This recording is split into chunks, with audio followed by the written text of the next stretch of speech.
Hey guys, welcome back. So today we're out here in the bitter cold, but in the shack to talk about AR-15s that aren't your daddy's AR-15s. These are firearms that represent something unique in the marketplace, that have a unique feature that's piqued my interest. And I think you guys will find some of these pretty interesting. Many of these we've featured previously in other videos, but we wanted to bring them together and talk about each of them and why I find them to be particularly interesting and unique. But before we get started with today's video, please take a moment to like, share, and subscribe. A surprisingly small number of you guys that watch our videos don't subscribe. Just click that subscribe button. Also, be sure to comment down below because it does help us with the algorithms. With that being said, let's get started with today's video.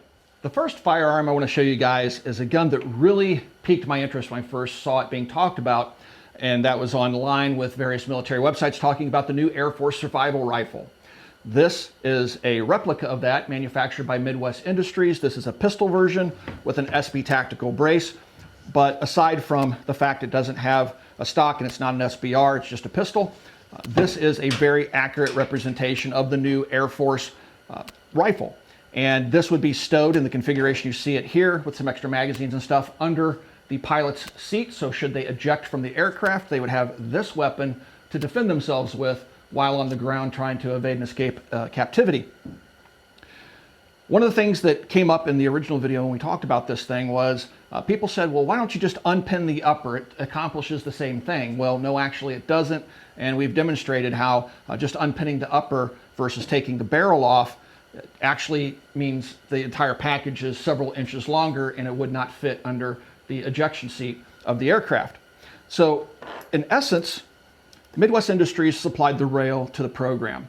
These kits would have been applied, at least this is my understanding, to existing inventory of M16 rifles that the Air Force had, so they would modify them using the Midwest Industries rail. This is the Crye Havoc quick detach and reattach barrel system. On the lower, this would just be a standard M16 AR-15 lower. We'd have flip-up iron sights, this flip-down Fab Defense pistol grip, and of course a collapsible stock on the actual military rifle. This again is an SB tactical brace. To put the weapon together, all you would have to do is take it out of the bag, put the barrel in, line up the gas tube because it is direct gas impingement. Take your little clasps here, click them into place. The barrel's now in. Flip down your pistol grip. Flip up your sights and load it. We have some 55 grain American Eagle from our friends over at Federal. We'd like to thank Federal for supplying ammunition to the channel. Great company. I love working with them. I've been shooting Federal ammunition since I was a kid, so it's a real honor to have them help support us here at the channel by supplying ammunition. So go ahead and charge the rifle up. In this case, again, a pistol, and the pilot would be able to now use this weapon in defense of themselves or others. Such a neat little gun. Again, this is a direct gas impingement pistol.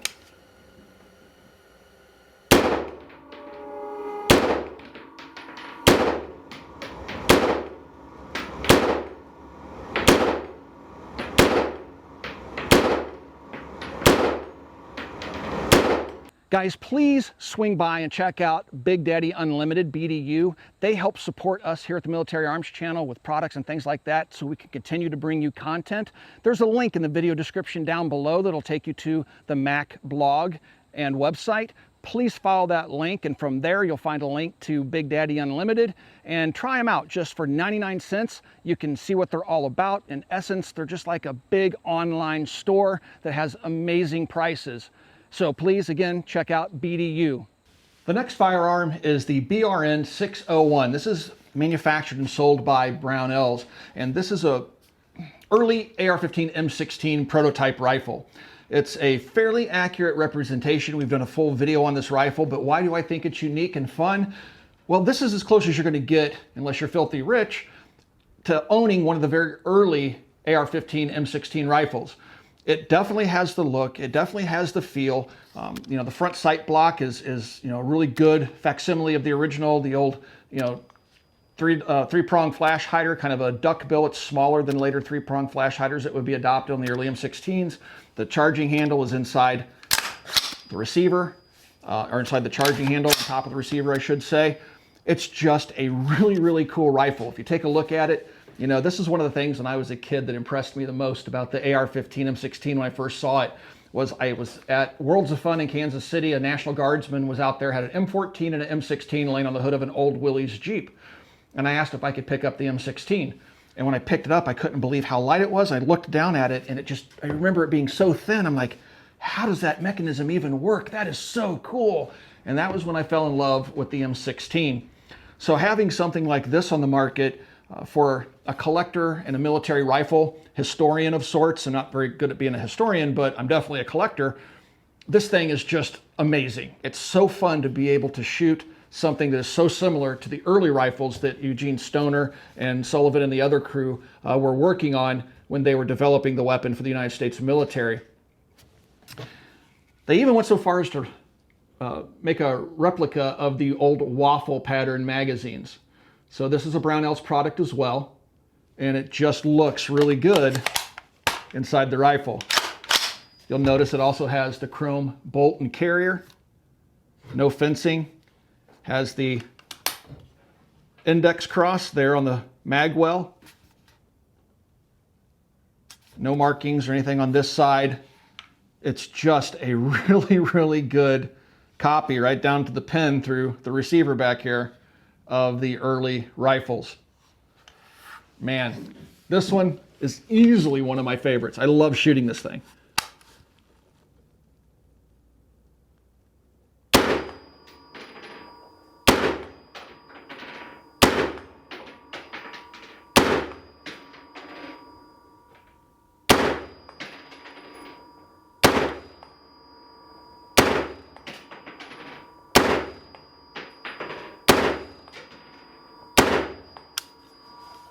Accurate, reliable, very well made. It has that nice gray looking finish to it versus the black anodization of more modern rifles.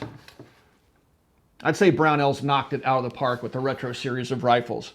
They have a lot in the line, the XM177s and all sorts of different variants of the early M16s and various prototypes. It's really interesting to check out their offerings over on the Brownells website. But the 601 Proto is definitely high on my list of favorites.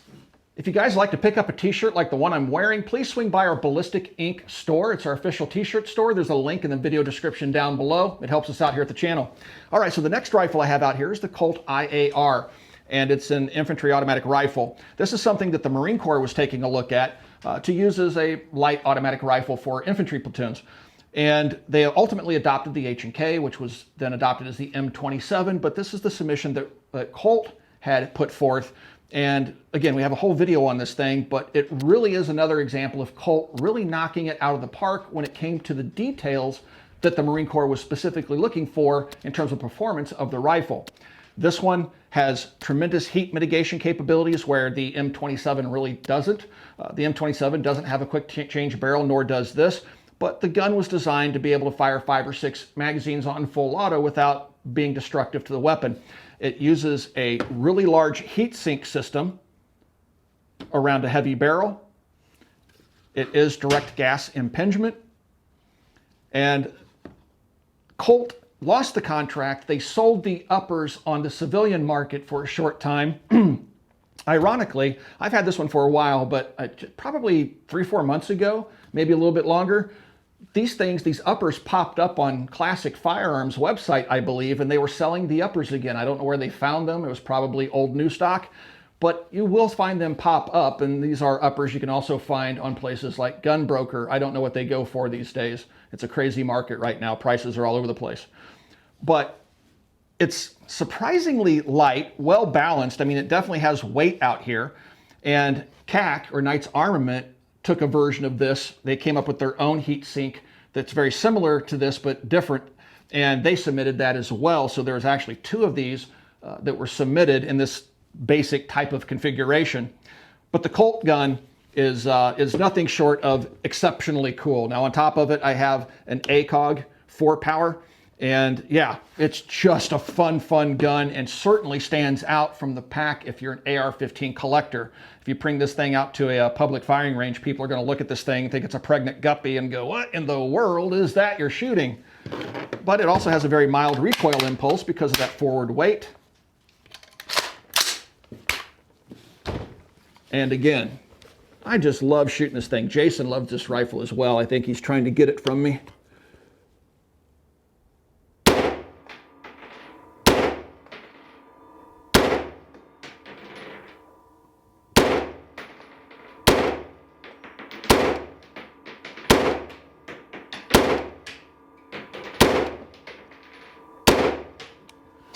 Yeah, this thing, if it were on full auto, given that weight around the barrel, it would just be a true pussycat to shoot. It would be very, very easy to keep on target, especially in short bursts.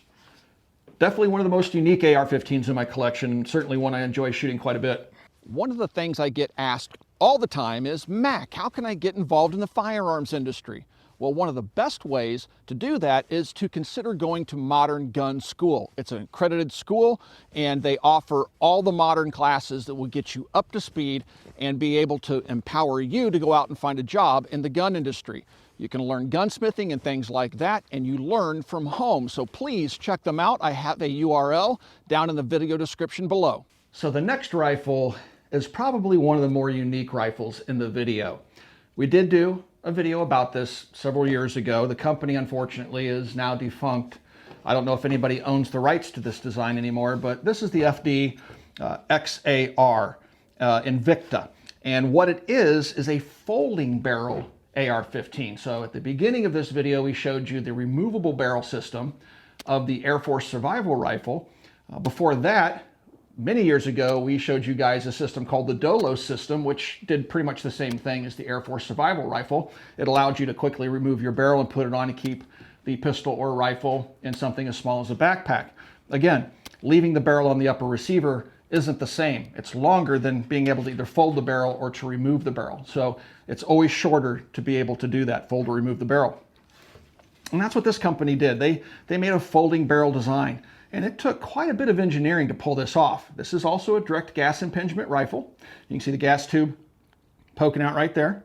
You can see how the chamber is beveled so it can rotate in because it doesn't move out and come back in. It literally has to just hinge over, so it requires that taper. Has a locking lever, just one on the side, unlike the two-claw system of the Air Force Survival Rifle by Midwest Industries. And then it has this little detent on the side of the receiver. So it holds the folded rifle in place. So again, you could store this very easily with a backpack or something. It would fit into a large backpack. And this is a full 16-inch barrel. This is a rifle, not a pistol. So to ready it for firing, you would just fold the barrel over into place, put the hook down, and then use the leverage of this arm to draw the barrel tightly to the receiver. Then that folds flat, and the weapon is now ready to fire. It has a very, very light profile barrel on it. So some would say that's probably too thin. They've taken a lot of material off, but that's in the effort of weight savings, and this rifle is insanely lightweight. Very, very lightweight. I like this rifle quite a bit, but again, one of the most unique AR-15s I think in my collection. And now that they're out of business, I'm really glad to have one of these so I can show it to you guys because it's a really, really neat concept.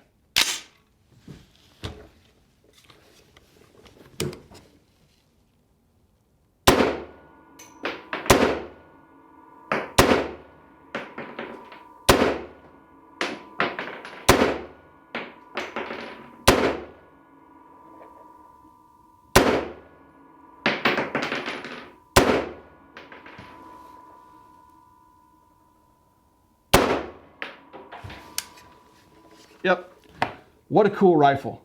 Very, very neat. Uses a standard T-handle charging system. Everything on it has the controls right where you'd expect them to be. The only difference is you can fold the barrel. To accomplish that, you need to use a little bit of leverage. You can use a round. Just kind of stick it underneath there and pry this lever up. Like that. Bring the hook out. Just kind of give it a tap. It'll fold. And it's ready for storage. How cool is that? As you guys probably know, a lot of gun pages and social media are getting purged from places like Facebook. if we actually get our pages purged from Facebook, YouTube, or Instagram, you can always find us over at militaryarms.org. That's militaryarms.org. There we'll post links to our other social media sites, and plus it's a great way, it's an active site right now just to keep track of things that are going on our social media pages. We kind of bring all that content together on that one website. So again, please be sure to bookmark militaryarms.org. The next rifle I think is really, really cool and unique in the marketplace is the PWS. We have the Mark 116 Mod 2 sitting here in front of you guys. And what sets this AR-15 apart from others is the fact that it's a gas piston rifle. But wait a minute, the vast majority of gas piston ARs use a short stroke gas piston. This one uses a long stroke gas piston. That means from the face of the carrier all the way out here, we have a long skinny gas piston that goes all the way out to the gas block, much like an AK-47. It's very similar in concept to the South Korean Daewoo infantry rifle, and it also uses a long stroke gas piston. But this thing is lightweight, very popular. PWS is a big name. They sell a lot of these firearms. They're available as pistols, rifles, all sorts of different things. They're also well known for their highly effective muzzle devices. This is one of the PWS muzzle brakes on here. You'll find FN using them on the SCAR, for example. So it's a very successful company. And this rifle is unique, again, in the fact that it has that long stroke gas piston. Now, why would they use a long stroke gas piston? Well, there's a few advantages. It balances the carrier out. It eliminates carrier tilt that you'll find with short stroke gas piston systems. And it's just more balanced when it reciprocates. It's hard to explain. I'm not an engineer, but that long stroke gas piston definitely translates into a very different and very desirable recoil impulse. Other than that, this one has, you can see the unique pattern to the upper and lower. It's an extremely lightweight weapon. You can see the lightning cuts here in the buffer tube for the stock. Has their ambi charging handle, lightweight rail, adjustable gas block. You can adjust the gas system on this thing. So if you want to run it suppressed, it's ready to do that right out of the box. An amazing rifle from a very solid company known for quality and reputation and innovation. And this rifle certainly has innovated, and that's why it made it into today's list. All the controls are very similar. It has an ambi mag release on it. So you'll find that you have a mag release right here. Standard bolt release on the left-hand side of the receiver. You have ambi fire controls, and then you have your magazine release here, and you also have a bolt release right there. So if you lock the bolt to the rear, you can reach up with your index finger and drop that bolt. So it has all the standard AR-15 control features plus those extra bonuses that I just showed you. Again, a very pleasant rifle to shoot.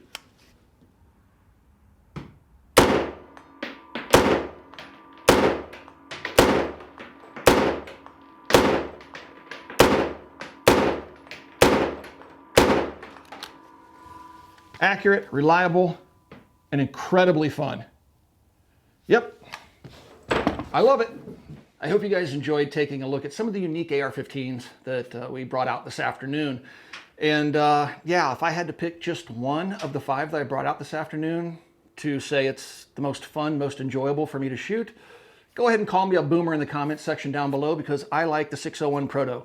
I think it's really cool to be able to shoot a piece of history, even though it's not an actual early prototype rifle or early AR-15, but it has the look, the feel, the controls, and it's just absolutely fun to shoot. That, and I enjoy shooting iron sights. But I'd look forward to reading what your comments are down below. Let me know what you like or dislike about the firearms in this video, or what's your favorite, most unique AR-15 rifle that you've either owned or come across or even seen in pictures. I'd like to hear those comments. Guys, if you'd like to support us here at the Military Arms channel so we can continue to bring you videos like this, please consider becoming part of our Patreon family. There we answer all private communications, you get early access to videos like this, and yeah, we have a great community there that you can interact with. There's a link in the description down below. Also, right here on YouTube, there's a little join button underneath the video player you're watching right now. Click that join button and consider supporting us right here on YouTube. And last but not least, guys, please swing by and check out coppercustom.com. Thank you for 13 years of support, and we will talk to you guys soon.